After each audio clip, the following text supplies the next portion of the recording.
Oh, hello. Glassware. It needs to be checked before you experiment, even if it's brand new. Safety is important. The lab can be a pretty dangerous place to work. And unfortunately, well, we're all human.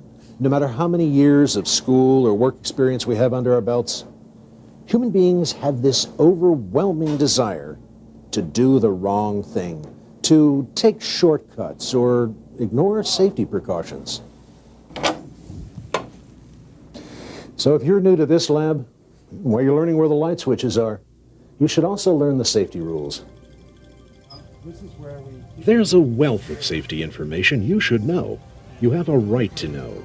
Your supervisor or safety instructor will provide you with in-depth training and will acquaint you with written resources.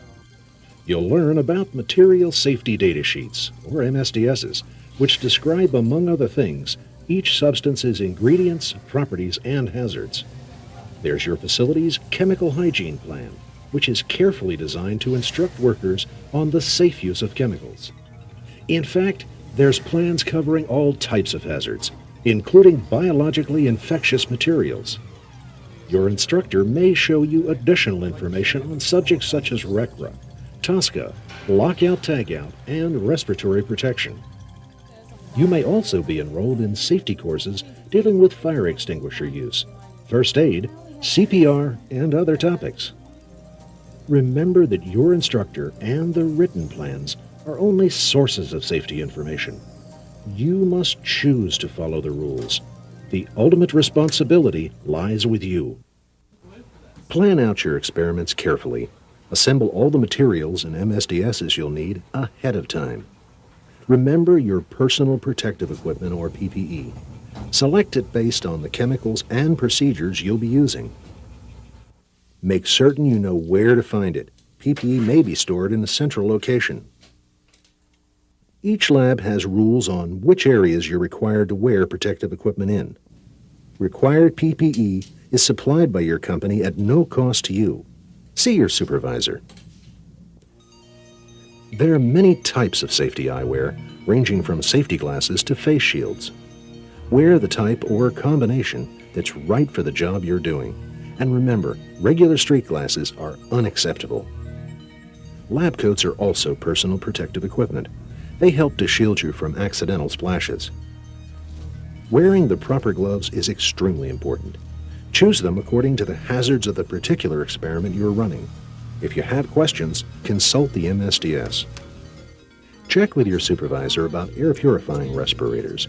If your work demands one, it's important that you be properly trained and fit tested. An improperly fitting respirator will not protect you.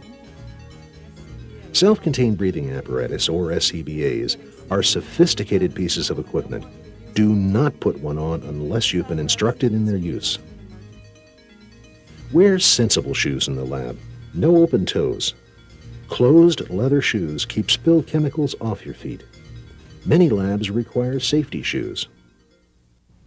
Check all personal protective equipment before using it. If PPE is cracked or worn, its effectiveness is in question. Discard it. Remove your lab coat and gloves before leaving the lab area. And wash your hands. No sense taking any contamination with you. Check each piece of equipment before setting it up.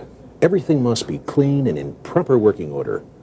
Glassware that is chipped or cracked absolutely must be replaced. Any amount of pressure could shatter it. If your procedure requires specialized equipment or containers, find them.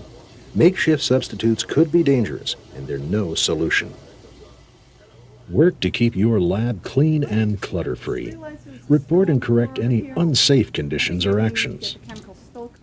Misplaced equipment or furniture can cause trips and falls. Move it to a more suitable area. Utilize local ventilation controls such as lab hoods.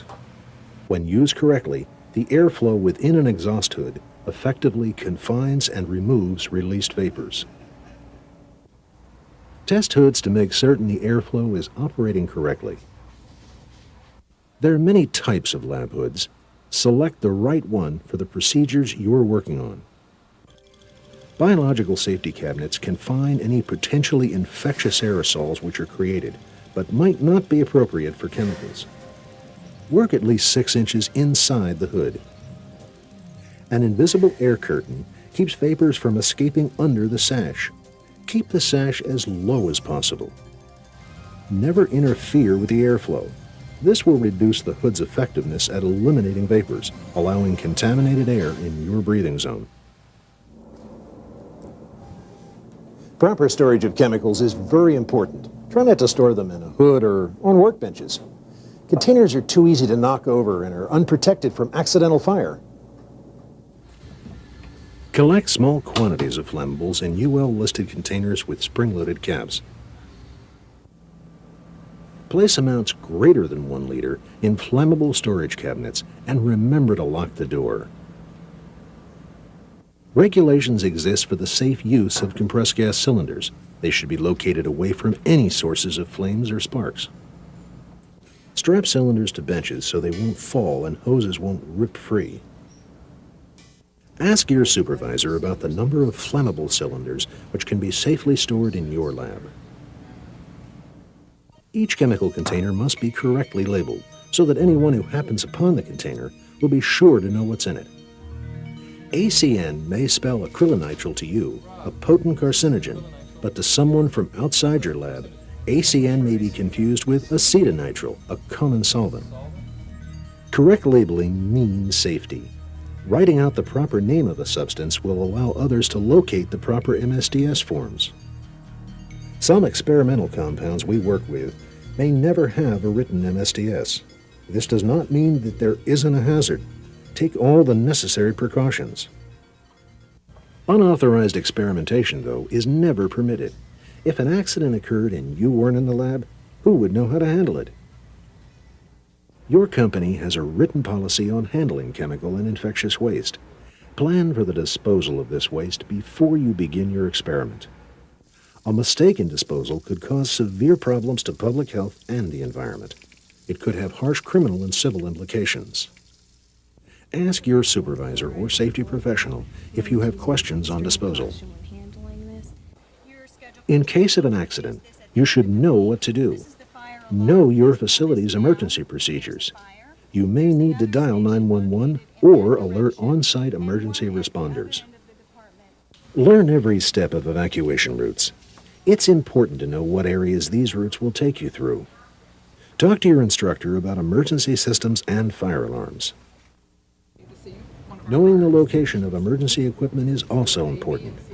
But if you don't know how to use fire extinguishers, don't make an attempt. Remember, life over property. You should know what to do if there's a spill of the chemicals you're working with. If it's a flammable substance, turn off all sources of ignition. Know the correct cleanup procedures for the chemical you're working with. Evacuation may even be called for. Know the locations of eye washes and safety showers, as well as their effective use.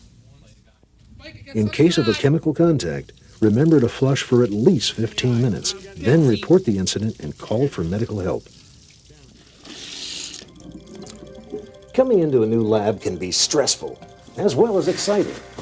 There's new materials, new procedures to learn, new people to meet. This may even be your first job. Don't make it harder for yourself to adapt. Where safety is concerned, do your best up front where it does the most good.